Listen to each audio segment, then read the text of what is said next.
जैसे ही Andy Naomi की ओर बढ़ता है, दोनों बातें करते हैं और एक दूसरे के बारे में जानते हैं। कई घंटों के बाद रात होती है और एंडी को कुछ अजीब महसूस होने लगता है। उसे लगता है कि उसने अंधेरे में कुछ हिलता हुआ देखा, इसलिए लियोनार्ड से उस जगह को स्कैन करने के लिए कहता है, लेकिन एआई स्कैन नहीं कर पाता। नाओमी बताती है कि लियोनार्ड एक पुराना एआई मॉडल है जिसे कंपनी ने पैसे बचाने के लिए चुना था। 1 घंटे बाद भी एंडी चलता रहता है, लेकिन अंधेरे में परछाइयां घूमती हुई देखता रहता है। फिर वो नाओमी को ड्वेन के बारे में बताता है और सोचता है कि उसके साथ क्या हुआ होगा। जल्द ही एंडी ने अजीब पैरों के निशान देखे और उनका पीछा करते हुए एक छेद के पास पहुंच गया जो जालों से घिरा हुआ था। वो उसे देखकर डर जाता है और वो जल्दी से नाओमी को बताता है कि इस प्लेनेट पर बड़ी मकड़ियां हो सकती हैं। वेल, टेक्निकली देखे तो वो और नाओमी यहाँ विजिटर्स हैं, इसका मतलब मकड़ियां सिर्फ और सिर्फ मकड़ियां ही होंगी। इसके बाद एंडी तेजी से चलने लगता है।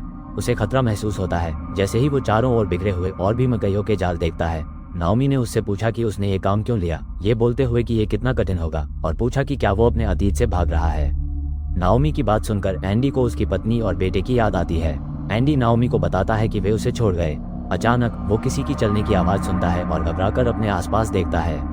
फिर लियोनार्ड एंडी को सूचित करता है कि कई ट्रैकर्स तेजी से उसके पास आ रहे हैं। अजीब ये था कि वो ट्रैकर्स उन क्रू मेंबर्स के थे जो पहले ही मर चुके हैं। जैसे जैसे ट्रैकर्स करीब आते हैं, एंडी देखने के लिए एक फ्लेयर गन चलाता है।